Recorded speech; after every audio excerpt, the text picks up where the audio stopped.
Bonsoir, bonjour, selon l'heure à laquelle cette émission va vous trouver.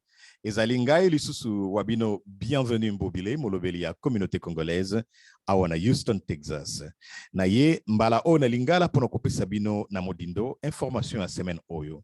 Lobby samedi, le 18, na 16h, na lobby bien, 4 p.m., 4h et après-midi, 16h. Tozali na réunion, il y a communauté na biso congolaise à Houston.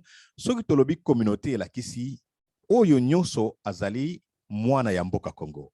Ozala mwasi, ozala mobali, ozala obala congolais to obala congolaise, yeba ke ozali na Congo na kati ya bomoi na yo.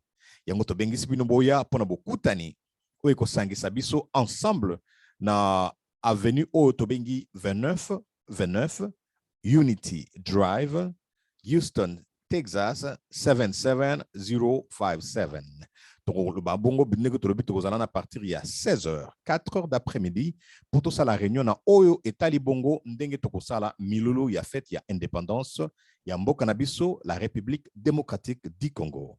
Na moment oboyebi ete ba FARDC bazali ya kotombwama, bali kotombola bendele ya mboka ko bengana banguna o bali ko mbilinga na kati ya mboka na biso.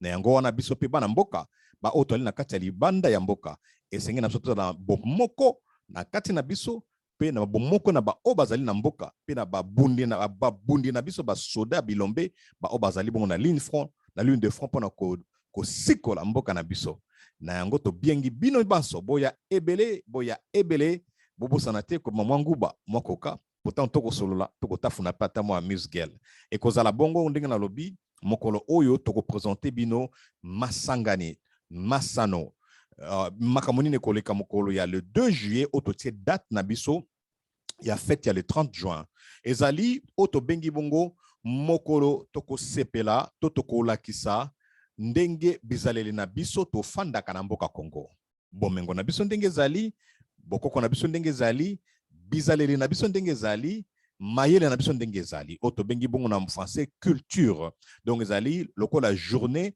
culturelle congolaise.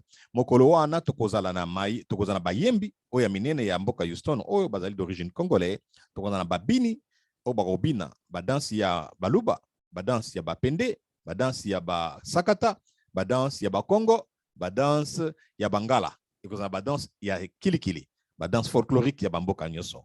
Ekozala pe na exposition ya ba masque, na lasi na sima na ngai, boza komona masque ya bayaka.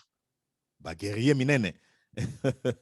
Et vous avez ba masque belé, chaque masque ya ba ethnie, ya ba bikolo ya ba mboka na biso boyebi, ezali na masapo, to ezali na masolo ya motuya. Nde tokolakisa bandeko na biso bana na biso bao babotami ya bayebi Congo te, pe baninga o tokobengisa po bayeba penza ya solo Congo ezali nini. Tokozala pesu na bilei o ba mama ba kolamba na loboko ya ba mama ba kolamba biloko oye uti na bamboka na mboka ngai kot na sekaki na yokaki papa ya weli abwakaki na réunion to sala kalobi mama ya weli akolamba pundu penda batia masango na kati na yoki pe papa panda bi na linga kango na lia yango kala ezali tango oto ko sepela komona ndenge tobetaka nzango ndenge tobetaka kede na assure bokomi mabana na bino banso bokozangisa bango te bana ba tenue ya sport po bakozwa pe tango kobeta bale bakozwa tango kobeta mwa basket tango kima mbango po ezali na parc bisika ezali monene na bandeli lisusu adresse ezali moko 29 Unity Drive Houston Texas 77057 tokobanda wana na 4 heures d'après-midi otolobi bongo 16h botika na malamu bozanga te ba o banso bozali na mituna bokoyi kobenga to bokoyi kotuna biso na 346 277 207. Nzambe apambola mabota na bino. Bye bye.